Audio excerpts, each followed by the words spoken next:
In this video, we'll be looking at indexing abutments correctly, tips and tricks of how to get that right. So here we have the implant with the abutment correctly indexed, and internally it will be looking like this when the screw is in place. So now we're going to take a closer look at the top of the implant itself. This is the internal index of the implant, and this is an incorrectly indexed abutment. Now what it's going to look like inside is this. It's going to sit up off the index, and that will create a condition where micro movement can occur. That will eventually cause screw fracture. The abutment will come out, and you'll be left with part of the abutment screw inside the implant. Now taking a look at this again from the top. If the abutment is indexed correctly, it will sit down into the implant the way it was designed, so there are no air gaps, there is no movement possible, and there is a safe implant with correctly placed abutment.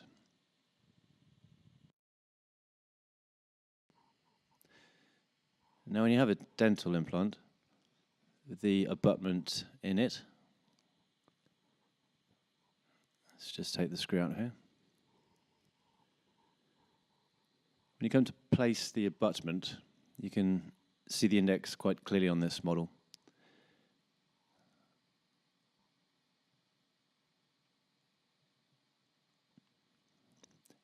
Now it's possible that the index there doesn't sit down correctly into the implant. It's very important that it is correctly indexed.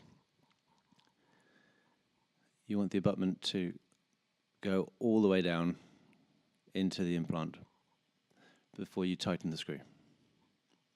Now we're going to go through one very simple method of ensuring that the abutment is indexed correctly. I'll demonstrate this with the larger model first. At the moment, the abutment is not indexed correctly, so it's sitting on top of the hex internally in the implant. If we tighten the screw now, it should hold it in place. There we go. It will appear that the abutment is safely located. However, because the index is not seated all the way down, it's actually sitting on top of the hex internally. It will be possible for micro movement to occur within the abutment implant interface, which will cause hardening of the screw eventually and fracture over time. So it's very important that the abutment and the implant are indexed and as designed. Now one way to test for this being correctly indexed is if you tighten the abutment and then release the screw. If the abutment's loose, if it's loose or comes out, it means it's not indexed correctly. If it is indexed correctly, now you normally feel a little click as it goes in. And then we do the same procedure, tightening the screw, normally up to 35 Newton centimeters with this implant. And then undo the screw.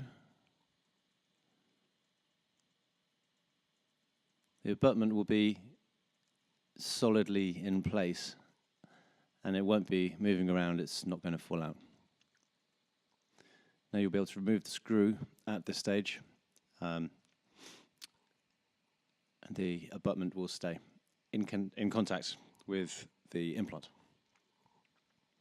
And then you can tighten the screw finally in confidence that the abutment is indexed correctly. This is the model we'll be using for demonstrating the actual implant and abutment. So the first thing to do is remove the cover screw from the implant. So here we're using the 1.2 hex driver.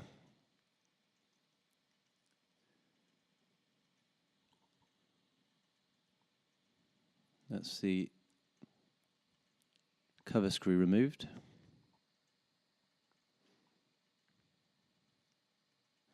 And here we have the abutment. This is a cemented abutment.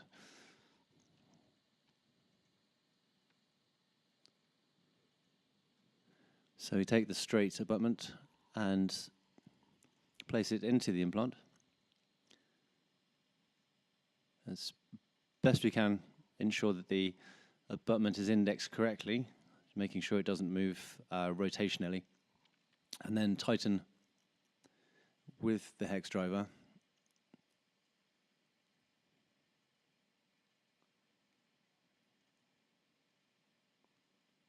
Now we're going to use the torque wrench from the DIO Implant UF kit.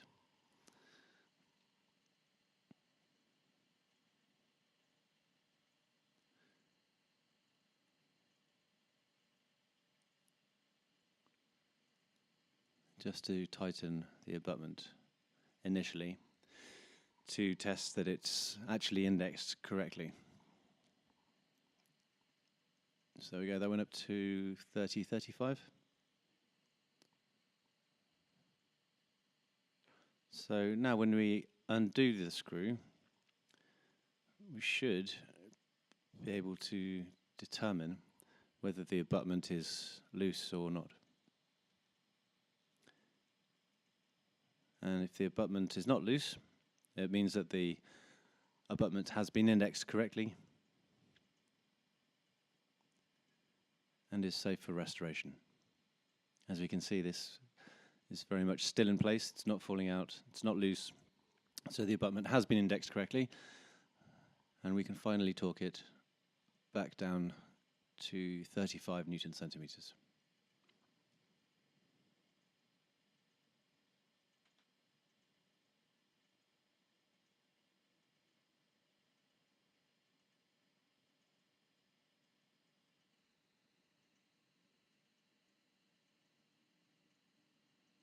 And there is a safe abutment. Ready for restoration.